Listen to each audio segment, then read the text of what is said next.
Hello and welcome to Beautifully Balanced. Health and happiness aren't found in a bottle of prescription pills or with any fad diet. Instead, we can activate your body's natural ability to heal itself. And that is exactly what we're going to do together here. I'm Sarah Teeple, a women's integrative health practitioner, and I blend the ancient wisdom of Ayurveda with the modern science of functional medicine to help you heal your gut, rebalance your hormones, and calm anxiety naturally. Here I'll teach you the smart, sustainable, personalized, and fun way to use nutrition, herbs, and healthy lifestyle to feel vibrant, energized, and beautiful inside and out. Are you ready? Let's dive in. Hello and welcome to Beautifully Balanced. Before we dive into part 2 of our hormone tips, I want to tell you about a special opportunity that I have coming up. So many clients love my 3-month Beautifully Balanced program, but so many people also tell me, I'm not ready for a whole 3-month program, but I would love to still work with you. So for those of you who fall in that boat, I created a special opportunity just for you. It is called Gut Health Month, and it starts in March. During Gut Health Month, I am going to walk you step by step through a 4-week gut healing process where we're going to learn simple foods and drinks to heal your gut, to solve heartburn, constipation, IBS type symptoms, bloating. We're going to solve these for good by helping you truly understand how your digestion works using both Ayurveda and functional medicine. So modern science and ancient wisdom, blending them together so you can get to know your body, solve these symptoms for good, be feeling great and energized in your body. So I hope you are all going to join me. It's going to be wonderful. And if you're interested, all you need to do is just go to my website, sarahteeple.com, and sign up for my free hormone freebie, which will give you amazing hormone free information, but will also put you on my email list so you will be the first to know when you can sign up for Gut Health Month. It's coming right up, so let's all do this together. It's going to be so great, and I can't wait for you to join me for this special opportunity.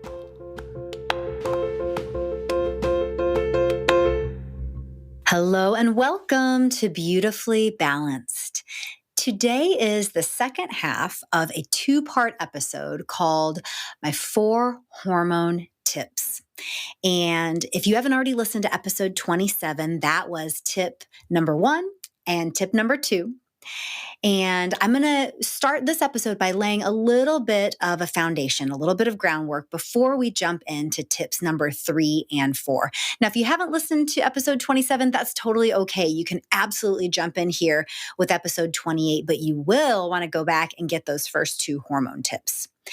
And as I said, I first want to lay a little bit of groundwork here. I wanted to do this episode because as women in our culture, and with our doctors, we're so often dismissed or told that our hormonal symptoms are pain, discomfort, fertility struggles, mood and energy fluctuations, weight gain. We're told that this is all normal, that it's no big deal, that we just need to buck up. Basically, we are disempowered, disenfranchised, and kind of ignored around our hormones. Not to mention that as young girls growing up in school, we're not really taught about this, or at least back in the 80s and 90s when I was growing up, there was certainly not much education around our hormones and how they really affect our daily lives. We were lucky enough, I'm kind of air quoting lucky. We were lucky enough to have some sex education. I mean, I'm glad that we did have that, as far as how the penis and the vagina work and how babies are made.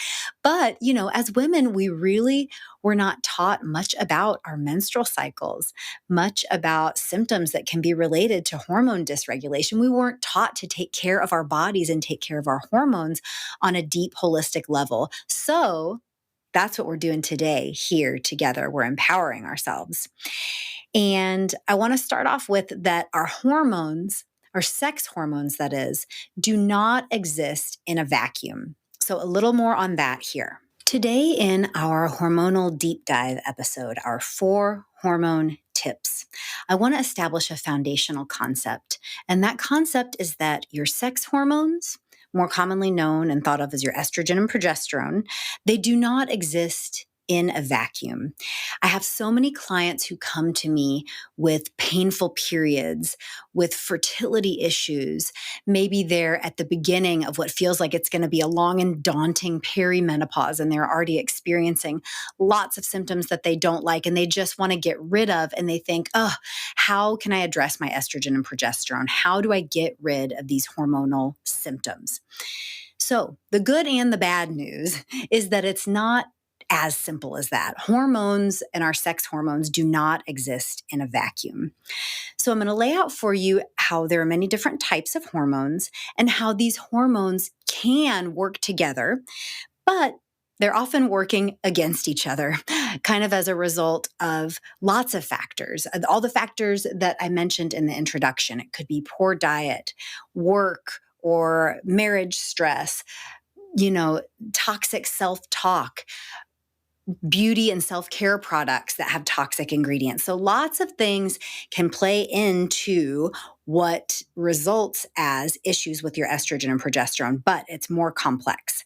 So, and again, I'm going to tell you how this can actually be good news. It's going to be a big relief. But first, I want to tell you a little bit about these hormones. So, of course, we've got our female sex hormones, our estrogen and progesterone, and we all know what those are responsible for. But if you want to deep dive into those a little bit more, I recommend a resource, Dr. Aviva Ram and her book, Hormone Intelligence. So wonderful. I love Dr. Ram. So we've got our female sex hormones. We've also got our androgens. Those are known as our male sex hormones, and even us females have those. Hormones like testosterone. Then we've got our glucocorticoids. So these are known as more of our energy or stress hormones, things like cortisol and adrenaline. And these hormones are often pretty vilified, right? We think of cortisol as this villain that is working against us. It's making us gain weight around our middle. It's making us overwhelmed and stressed and just high strung and not enjoying our life. But we need those glucocorticoids. Those are also our energy hormones. We just want our energy hormones and all our hormones to be produced in our body at the right levels, at the right times. And we also need to make sure our body is metabolizing excess amounts or unused amounts of those hormones. So, finally, the last group of hormones I'm going to talk about are metabolic hormones. So these are things like insulin that control your blood sugar. And this hormone is important not just if you're diabetic, but to all of us, because unregulated blood sugar often really drives those stress hormones. And those stress hormones can, when unchecked for long periods of time, wreak havoc on our sex hormones. So I'm starting to kind of illustrate how this is a process. It's sometimes called the hormone cascade, how different hormones affect one another. Another one of our metabolic hormones that's really important and we don't talk about or haven't learned about very often is called ghrelin. And that's a hunger and satiety hormone. So, these hormones, I like to think of the metabolic hormones and the glucocorticoids as kind of these upstream hormones. They're affected by, stimuli in our lives. Again, those stresses that I talked about, the foods that we eat, those really greatly affect our glucocorticoids and our metabolic hormones. Then there's the downstream effect of those sex hormones. So, unlike we've learned, or maybe we really haven't learned at all, unfortunately, about our hormones as women. But those sex hormones are really sort of the downstream, the result of what is happening with those upstream hormones. So you can kind of see how these ladies coming to me saying, oh my God, I'm having these painful periods, I'm having this brutal perimenopause, how it's not just a matter of saying, oh, here's a pill for that. Here's an herb for that. Now, there are some amazing herbs and nutrition that can be transformative and really, really help. But we've got to look at your body as an entire ecosystem that, has lots of different factors, lots of different little organisms going on in the big ecosystem, almost like your body's like a beautiful forest with lots of flora and fauna. And we want all these flora and fauna of your body and your hormones to be living in a symbiotic relationship, meaning these hormones are helping out one another. So in Ayurveda, the Indian system of medicine that I use to help clients, Ayurveda talks about your sex hormones being what they call the last level of tissue nourishment. Now, in Sanskrit, the language of Ayurveda, it's called Artava Dhatu, and it means the female reproductive tissues and related chemicals. But these are known to be the last level of tissue nourishment. And what that means is that all of our other tissues inform and affect how healthy our reproductive tissues and hormones are. So our blood, our lymph tissue, how healthy your skin and bone tissue, all of this affects your sex hormones. So this might sound daunting, like, oh my God, these are all related. Now I have to address all of these things. But have faith. You can be happy and hopeful about this actually, because it's actually the opposite. As we heal the upstream issues, as we address the glucocorticoid stress hormones, as we address the metabolic issues, the sex hormones rebalance themselves. Good news, right? Yes, but it does take a little time.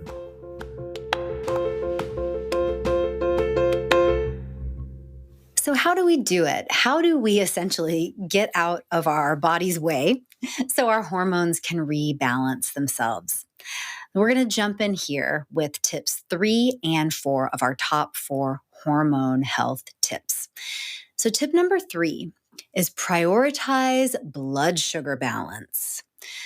When our blood sugar is constantly fluctuating, going from high to low, rising and falling, we're not eating regularly. We're eating too many processed carbohydrates, kind of junky, snacky foods, sweets, baked goods, too much coffee. That makes our blood sugar go up and down, and that affects our cortisol or our stress hormones. And remember, we talked about how it's all a hormone cascade. When our stress hormones are out of control, our sex hormones are going to suffer. Not to mention that other hormone, that ghrelin, the appetite and satiety related hormone, blood sugar instability really, really affects your ghrelin, which can lead you to overeat, which can lead you to gain weight, which can create an issue of excess estrogen, unhealthy estrogen, bad estrogen metabolism, which can contribute to lots of different issues, more painful periods, fertility issues, PCOS, and even things like estrogen-dependent cancers. So kind of trying to illustrate how it's all connected here, but prioritizing blood sugar balance, this can be simple. And here's some things that we can do to prioritize your blood sugar balance. They can be simple and delicious. So number 1 is incorporating more protein. High quality animal protein is a really good choice for women. When we're doing animal protein, we always want to make sure that it is top quality, that it's organic, that it's ethically sourced. So things like pasture-raised eggs, things like pasture-raised chicken. We get our whole chickens from Rainbow Blossom, a really great natural food store here in Louisville, Kentucky. And they're from an Amish farm, and we buy the whole chickens. And I will say my husband takes care of cooking those. I'm a little bit squeamish sometimes when it comes to cooking meat. I was vegetarian and vegan for a really long time, about 14 years, and it was not serving my blood sugar stability or my hormones. I was overweight. I had really painful periods, crazy mood swings, skin issues, lots of things. So prioritizing blood sugar balance with more protein. That is something that I should have done then, but I am doing now. If you are plant-based, you can also do, or even if you are an omnivore and you do eat some animal food and some plants. You can also do more beans. So all of your wonderful beans, chickpeas, black beans, navy beans, all the different lentils. We like split red lentils a lot. In Ayurveda, they're known as split mung dal, and they're one of the main ingredients in the quintessential Ayurvedic dish called khichdi, which is a lentil and rice dish. I will say, as a person who's blood type O, if you're a blood type O as well, O negative or O positive, you might need more animal protein in your diet. That was one of the reasons why vegetarianism and veganism did not work well for me, although I didn't know it at the time. But it was causing some major blood sugar instability. And once I started eating some wild caught fish, some wild caught salmon, some chicken, more eggs, even some grass fed beef. Type O's, our bodies love beef, but we definitely try to buy it very sustainably and locally sourced from a great farm called Fox Hollow, right outside of Louisville, Kentucky. Once I started eating more of this animal protein, the blood sugar stabilized. I reached an ideal weight pretty effortlessly. I didn't know why. I was always carrying around 10 to 20 extra pounds that just kind of felt like water or inflammation weight. And it essentially was kind of blood sugar inflammation weight. So I'm not advocating that you prioritize blood sugar balance or eat more protein just to lose weight. But if you're carrying around some extra weight, having hormonal issues, feel like there's inflammation in your body, more protein and high quality protein, like certain animal protein, beans, nuts, seeds, nut butters, those can just be wonderful. Hemp seeds are also one of my favorite sources of vegetarian protein. They tend to be more easily digestible than nuts, which for some people, nuts are very hard to digest. They have a lot of fat, which is not bad for the body at all, but your body needs to produce a certain amount of a digestive enzyme called lipase in order to be able to digest that amount of kind of very compact, hard fat, like in a hard nut. But hemp seeds tend to be even easier to digest. And they're super high in calcium too, which is great for women. We like to sprinkle them on things, on soups, stews, quinoa. We call them sprinkles to our kids, and they get excited about them. And they are mighty tasty. So, number one, food or thing to do to prioritize your blood sugar balance: eat more protein, lady. Your body will thank you. Eat more healthy fat. Number two, this conversation is making me hungry. Some of the favorite wonderful healthy fats are things like nuts, seeds, avocado, extra virgin olive oil. Always get organic. Always make sure it's well sourced. Look for something on the label that says PDO, Protected Destination Origin. Otherwise, you could be getting a lower quality product. And actually, surprisingly, there's a lot of fraud in the olive oil industry. How random and disappointing is that? But quality of food is of the utmost importance, and so I want to educate you about how to choose the most high quality things. So yum, more healthy fats, and those nuts could be almonds, cashews, macadamia nuts, walnuts, and pecans are so wonderful. Walnuts are really high in omega-3s, the super anti-inflammatory compound. So that's a really great choice. And if you're like me and have a little trouble digesting nuts, you can go for nut butters or something like hemp seeds. Those could be a little more digestible for you. And I think, this might apply to you too. So I'll tell you about my experience here. I think that I started having issues digesting nuts because I was overeating nuts. This is back when I wasn't eating my 3 meals a day of real food. I wasn't eating enough protein, whole grains, vegetables, sit down meals. I was instead always eating on the go, and it was always some form of like protein bar and nuts. So just really hard to digest things. And I was kind of overeating that and undereating other things. So make sure to choose some fats that agree with your beautiful body. Avocado, extra virgin olive oil, ghee is, of course, a prized healthy fat in Ayurveda. Ghee is a clarified butter. Make sure to buy organic from happy grass-fed cows. Ghee is super easy to digest. It's wonderfully anti-inflammatory. You can use it anywhere you would use butter. So in cooking, in baking, in sautéing, you can top things with ghee. And even if you're lactose intolerant or dairy sensitive, you can still enjoy ghee. And that is because the way they cook ghee, the way they process it, what makes it different than regular butter, is that it is slow cooked until all of the hard to digest constituents, namely the lactose and the casein protein, kind of separate from the essential fatty acids. So they skim those hard to digest parts off.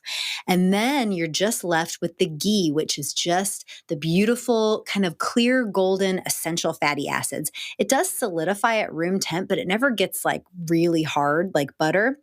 And when you buy your ghee, you can just store it out at room temp. If you're going to take any longer than about a month to finish off your jar, you will want to throw it in the fridge. But ghee is just wonderful. That's one of my favorite healthy fats. Coconut oil, we like organic, unrefined coconut oil. But if you don't like that slight coconut flavor, you'll want to buy refined, and that's okay. That is just as healthy of a fat, but it just doesn't have that coconut flavor. So those are our delicious, healthy fats, and aim for a couple teaspoons with every meal and snack. Again, take your digestion into consideration. Some people have a harder time digesting fats, like if you've had your gallbladder removed. You certainly will want to moderate your fats and make sure that you're only choosing the healthiest ones, not like deep fried foods or hydrogenated fats like are found in a lot of like baked goods and snacky processed foods. So number 1, for blood sugar balance, more protein. Number 2, more healthy fat. Number 3, replace sugar and processed carbohydrates, things like crackers, bread, pretzels. Replace those with whole grains. And when I say whole grains, I don't mean like your Quaker or your Cheerios that says made with whole grains. I mean an actual whole grain. Quinoa is definitely number 1 for blood sugar balance. So quinoa is a little tiny grain. It grows in the Andes Mountains. Sometimes it's called a pseudo seed because I guess it's not quite a grain. They're really little seeds or little grains, and always buy organic. But quinoa is wonderful because it has much more fiber and protein than another grain like rice might have. It even has more fiber than brown rice, which brown rice has more fiber than white rice. But quinoa is definitely numero uno because it packs a protein punch. So sometimes I'll do like a little breakfast. I pretty much always have eggs and the same sourdough gluten-free toast for breakfast. But if I do something else, I'll use some leftover quinoa and make almost like an oatmeal bowl, but do it with quinoa instead of oats because quinoa has that extra protein. Now, for my blood sugar balance as a type O blood type and as a person who used to have very imbalanced blood sugar, if I was doing that quinoa bowl for breakfast, I would still want to have some extra protein, maybe even a hard-boiled egg on the side. But if you're going to choose, for your healthy carbohydrates, veggie carbohydrates are always wonderful and number 1, but then for your whole grains, choose actual whole grains, not processed carbs. Quinoa is number 1. I would say that other things like amaranth, millet, oats, brown rice, wild rice, even some basmati or white rice can be fine as well. But experiment with quinoa if you haven't before. If you do make quinoa, make sure to rinse it well. So get out your fine mesh strainer, or if you don't have one, buy a fine mesh strainer and rinse that quinoa under hot water. What you're going to see is little bubbles come up, and those bubbles are actually a chemical called saponins that are a pesticide, like a naturally occurring pesticide that the quinoa produces to protect it from being eaten by bugs. But that saponin, that pesticide, is also hard on human tummies. So we want to wash it away. Otherwise, that quinoa can bloat us. So our last tip around balancing blood sugar is to honor your 3 sit-down meals a day. So, spoiler alert, if you didn't watch or listen to the first part of this episode, part of tip number 2 was to eat on a schedule, eating 3 meals a day. And this also plays into our tip number 3, honoring your 3 sit down meals a day in order to prioritize blood sugar balance. We can't have balanced blood sugar if we're not having balanced, regularly timed meals. So find a way to fit it into your day. I am a busy mom, booming business owner, but I still find at least 10 minutes to sit down and eat breakfast, lunch, and dinner. And you can do the same. If you're not doing it now, just get curious about it and experiment with how you might be able to do that. Your hormones will thank you. So, number 4 of our top 4 hormone tips for happy, healthy hormones, a happy, healthy, beautifully balanced you. And this tip number 4, I think, is the most important, and it can be the most challenging sometimes too. So, tip number 4 is mind your self-talk. So, do you criticize your own every move, every decision, every food choice? If you do, you have, slightly negative, slightly toxic self-talk, and we all experience that sometimes. Some of us more frequently than others. For some of us, because of lots of issues throughout our life, it can kind of be a way of life, a way of operating through your entire day. And the thing is about that, well, first off, is that you deserve better. You are a beautiful, worthy human being, and you deserve better. And that negative self-talk is not the voice of truth. That negative self-talk is just like a deeply conditioned neural pathway. Your brain is just used to going there. The problem is, and the way it adversely affects your hormones, is that your nervous system hears those harsh words and it puts your body in stress mode, in fight or flight. It gets those glucocorticoids, that cortisol and adrenaline. It just gets them going.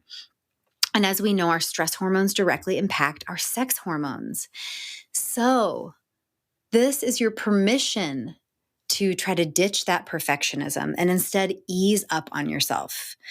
So several times a day, I like to sometimes even like literally pretend like I'm pressing a reset button and shift my focus towards what's easy, what's fun, what's going well for me, or even just what I'm doing well. Like give myself a little moment of props, pat myself on the back, give myself a hug, look at myself in the mirror and say something kind. Try to be as loving with yourself as you would with a girlfriend in need. I think of my sister Amy and one of my best friends, Abra, and I think of how deeply I love them and how just effing phenomenal I think they are. But they're human. I'm sure they even have some negative self-talk here and there. And so when they come to me with something like that, I just want to say, you are so amazing. I freaking love you so much. But how often do we say something like that to ourselves? Often, it's not very often, unfortunately. So this is a little trick I like to implement. I think it's really funny and it really works for me. So maybe it'll work for you. So when my negative self-talk comes up, I shift it by asking, what would Jonathan from the show Queer Eye say to me right now? So if you've never seen the show Queer Eye, first off, you're missing out. It is a feel-good, fun, amazing show. But Jonathan is this character, or I mean, he's a person. He's not a character. This is like a real life show with real people. But Jonathan's role in the show is to help people with their self-care. So help them with their grooming, but kind of all elements of self-care and even kind of in their self-talk.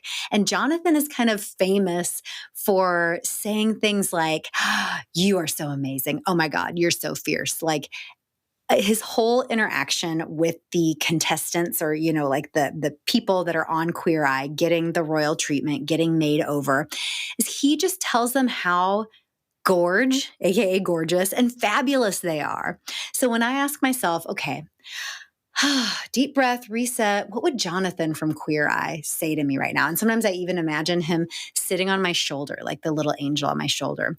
So he would usually say something about just how gorgeous and amazing I am. And that makes me smile and laugh and shifts my nervous system and my hormones from fight or flight cortisol to calm and safe and even a little funny. So these beautiful feel-good hormones like serotonin, oxytocin, dopamine, we can give ourselves that gift of shifting our hormones and neurotransmitters. It just takes interrupting that sometimes very vicious cycle of negative self-talk. So these are our 4 hormone tips. I hope that you've enjoyed them. I hope that they've empowered you to better understand your body, your hormones, how that whole big, beautiful cascade works. And if it's not working for you right now, I hope this has empowered you to understand where you can kind of interrupt that feedback cycle, even with little things. Prioritizing that blood sugar balance, minding your self-talk, sleeping and eating on a schedule, watching that alcohol and caffeine. So these little things that we do can really add up and make a difference. And you don't have to do them all at once. Choose the one thing that has really resonated with you from this episode and or from episode 27, the one before, and try incorporating them into your day. You're going to feel a lot better and you're going to be doing your body and your hormones a huge favor. Okay. I love you for being here. I love you for being you. Thank you so much. And I will see you next week. Thank you for being here with me today. Remember, you can feel your best naturally. Just try one new thing a week that you learn here and watch your body and life transform. And if you're ready to take this to the next level, learn your dosha, get your personalized holistic plan, and live beautifully balanced, you've got to come see me at sarahteeple.com. That's SARAHTEEPLE.com. There you can learn about how to work with me one-on-one or book a free holistic chat and just tell me what you're working on. I love to hear from you and help you live your best life. So until next time, be well. Oh, and if you love this conversation, please rate and review our podcast. That really helps more people find natural healthcare options. Thanks again, and see you soon.